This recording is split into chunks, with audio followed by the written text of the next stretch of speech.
All right, today we're going to dig into the absolute basics of how computers talk to each other.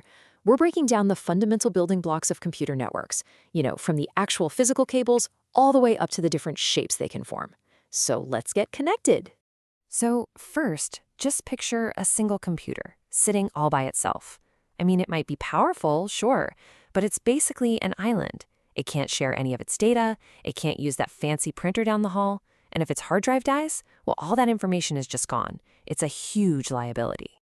And in a really high-stakes environment like the armed forces, you just can't afford to have these islands of information. It's not an option.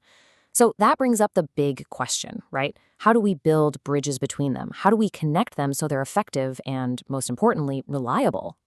Okay, so here's our game plan for this explainer. We'll start with what a network even is and the different sizes they come in. Then we'll get our hands dirty with the actual physical parts and the layouts. After that, we'll see how it all comes together in a real-world scenario, and we'll wrap it all up with the key takeaways. Right. Let's jump in and start building those connections. This is where we're going to get a handle on the what and the where of computer networks. It's the foundation for everything else we'll talk about. At its core, this is what we're talking about. It sounds so simple, right? A computer network is just a bunch of devices, computers, printers, servers, you name it, all linked together. And the whole point, the entire reason for doing this, is so information can flow between them. It's a simple idea, but with incredibly powerful results. So why go through all this trouble? Well, for an organization like the Armed Forces, it really boils down to three main goals. First, they're sharing resources. This way, everybody can access the same critical database or use the same printer. Second is high reliability. I mean, this is huge. If one connection goes down, data needs to be able to find another path. And finally, it's about being cost efficient. It's way cheaper to share one super expensive piece of gear than it is to buy one for every single person. Networks also come in different sizes or scales. The smallest one is the LAN, which stands for Local Area Network. Just think of the network inside a single office or one building, maybe a small base. It's local, it's all contained right there, and it's usually super fast. Now, if you take a step up from that, you get the MAN, or the Metropolitan Area Network. This is designed to cover an area about the size of a city. So its main job is to connect different LANs together, like linking the base on the north side of town with the one on the south side. And then you have the big one, the WAN, the Wide Area Network. This is what gives you that big picture connectivity. We're talking about networks that span across states, across entire countries, even continents. When you send an email to someone on the other side of the planet, yep, you're using a WAN. Oh, and we absolutely have to mention the WAN, or wireless LAN. This uses radio or infrared signals instead of plugging in a physical cable. And for the military, this is just vital. Think about it. If a physical cable gets cut or damaged in the field, a wireless network can be fired up instantly as a super reliable backup. It's a lifesaver. Okay, so we've covered the what and the where. Now it's time for the how, the actual hardware and the different layouts we use to build these networks. Let's take a look at those physical connections. So to physically link these devices up, especially in a LAN, we depend on cables. And there are three main types you'll see. The very common twisted pair, the older coaxial cable you might recognize from your TV, and the incredibly fast fiber optic. Choosing which one to use is a classic balancing act between cost, speed, and even security.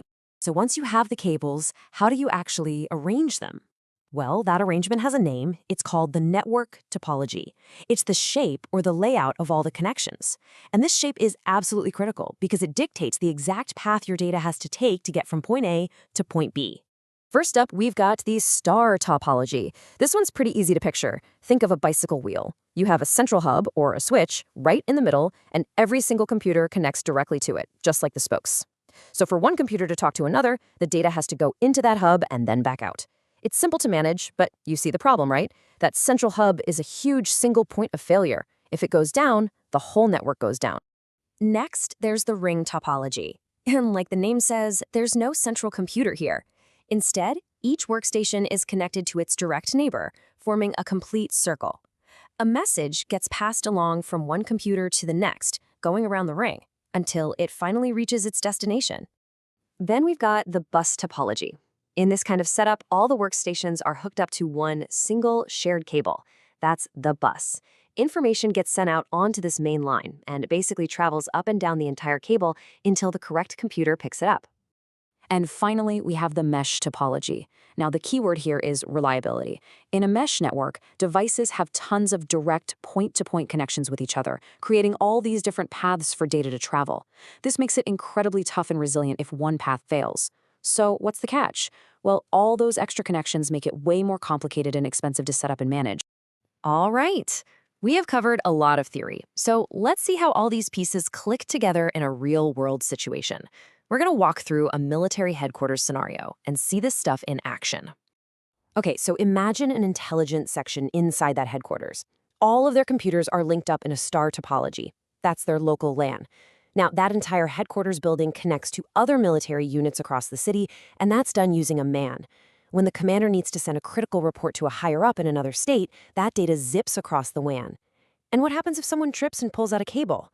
No problem. They just switch over to their backup WLAN to stay connected. See how it all fits together? Each one has its place. Okay, let's bring it all home. We're going to do a quick review of the key takeaways from all this, and then leave you with one final question to think about. So here's the quick and dirty summary. Remember, networks scale up. You've got the LAN for a building, the MAN for a city, and the WAN for the whole world. And for the layout, the topology, you've got the star with its central hub, the ring passing data neighbor to neighbor, the bus using that one shared cable, and the mesh, which gives you the absolute highest reliability because of all its connections. And that leads us right to our final question. We know that high reliability is everything out in the field. So think about this for a second. Why would a complicated, expensive mesh network be a much better choice for critical communications than a simple star network? It really all comes down to a critical trade-off. What price are you willing to pay in both complexity and cost when failure is simply not an option? Thanks for joining us for this explainer.